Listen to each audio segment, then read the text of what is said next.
மாலை கொண்டாடும் பெண்ணே, என் பாட்டை கேளு உண்மைகள் சொன்னேன்.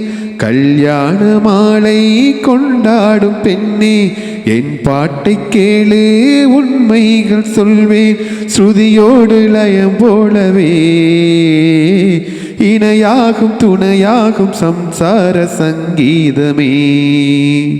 கல்யாண மாலை கொண்டாடும் பெண்ணே, என் பாட்டை கேளு உண்மைகள் சொன்னேன். Thanks guys. நன்றி, வணக்கம்.